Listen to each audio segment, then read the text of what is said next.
If you've ever wanted to become an evil warlord that can control the masses through the written word, then you've come to the right video.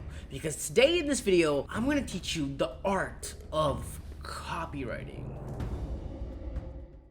If you don't know, copywriting is the ability to make someone take an action through the written word. Maybe you've seen a website, the words they use in the website. It's strategically written using certain copywriting principles so that when you read it, you're like, oh, interesting, I want to click that button now. That's the art of copyright. Now you, as a copywriter, here are 4 basic copywriting concepts that you should know if you want to be able to control the masses through the written word. Number 1, understand the difference between a feature and a benefit. A feature is a factual statement about a product or service. This can be like dimensions, the color, what it can do. But a benefit explains how that feature can help someone in their life. And yeah, all these technical definitions, and you might be wondering, Alif, what are you talking about? Give me an example. And to that, my friend, I will direct your attention to this screen right over here.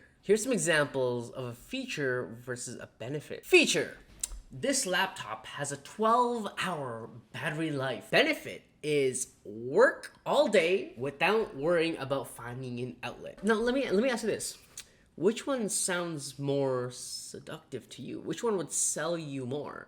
Knowing it has a good battery life, or knowing, yo, I can go to a cafe, forget my laptop charger at home, and I'll be good for the entire day? Think about it.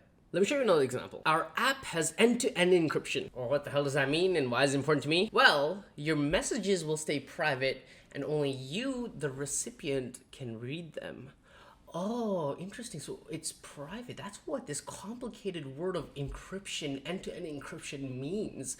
I want to buy the phone. Here's another one. Feature: this car gets 40 miles per gallon. What the hell does 40 miles per gallon mean? Like that, is that like 5 barrels or something? That's too complicated. I don't want to think about it. Benefit to this is save money on fuel and take fewer stops at the gas station. Wait, so you're telling me this 40 miles per gallon will help me save money on gas? And on top of that, I can go from here to there without making annoying stops at gas stations? I want this car. So you can see when you write using benefits, it's more seductive to the reader. If you don't know how to write benefits, do this. Write your feature and then ask yourself, so what? So what? So what?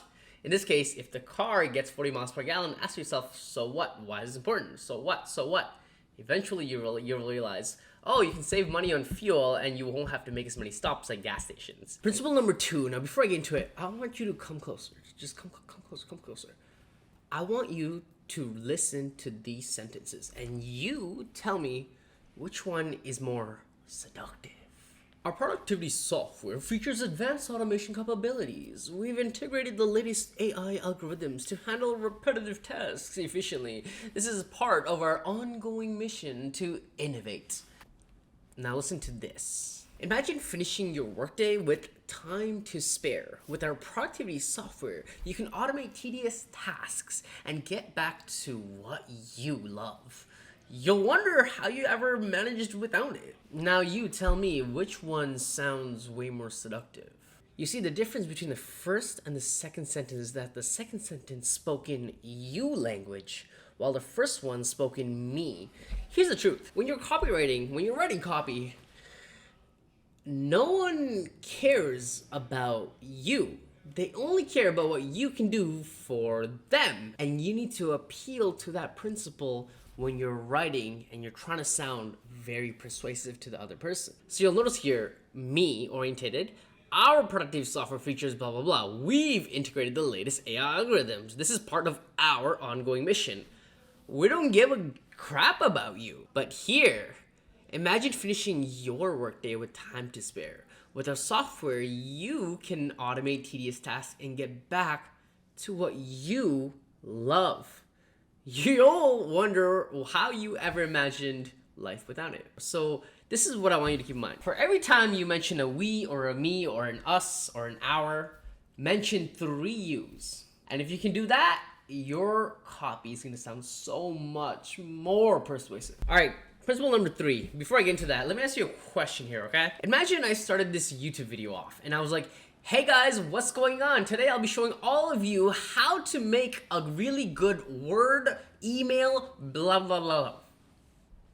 But instead, what if I started this video off with something like this? Hey, I know you want to be a really good marketer and you want to become a better copywriter specifically. So in this video, I'll show you how you can be a good copywriter by just implementing a couple of these copywriting principles for your copy. How does that sound to you? You tell me, which one sounds more persuasive? The second one, obviously. Why though? It's because I'm speaking to you, not everyone else. And this, my friend, is the rule that I guess I'll call speak to one person when you're writing your copy. Because the more you can speak to one person, the more it'll resonate with them and the more it'll sound more persuasive to them. Let's go through some examples. Do people have too many emails? Our software categorizes and organizes emails efficiently. Users will experience a more organized inbox. It literally sounds like it's speaking to like an entire audience. Now let's convert that into something that directly speaks to you. And quick break. Are you enjoying this video? Yeah, you want to become a better marketer? Check out my free courses down below in the description of this video. Back to the video. Struggling with email overload? Our tool organizes your inbox so you only see what matters. Reclaim your peace of mind in just a few clicks. Notice how it speaks to you. All right, let's go to the next copywriting principle. First, look at this. Look at this. I'll give you 10 seconds to read it. Chances are you never read it because why? It just looks like a lot of stuff to read, right? Don't you feel like, oh, I don't want to read this. It's so big. It's so chunky. You probably feel that way, right? And that's the thing in copywriting. When you're writing copy, you do not want to write like this because this is hard to read. Whenever I see this in anywhere, I'm like, yo, I have no attention span for this. TikTok ruined it for me. So I'm going to skip over this big chunky text. So when you're writing copy, you want to avoid big, chunky, boring, tedious paragraphs like these. Instead, what you want to do is space it out. For example, if I converted this text over here into something more skimmable, here's what it looked like. If you want to streamline your business operations, our new software can help you with that. Here's how it works. You put all your team's tasks into one interface. This interface will give you a high-level look at what every team member is working on. Pretty cool, right? Using this tool, you can manage your projects better, keep your data safe, track deadlines more effectively. Try it out today. You notice how that's so much easier to read than something that looks like this? That's right. So when you're writing your copy, don't write big, boring paragraphs that no one's gonna read. Instead, break it down, make it skimmable. And there you have it, how to become an evil warlord that you can control the masses using these simple copywriting frameworks. I'm gonna be making way more videos on copywriting, and this is just touching the surface. There's so much to copywriting, so if you want to see those videos, you gotta subscribe to this channel. With that being said, my friend, I will see you in the next video. Peace, peace, peace.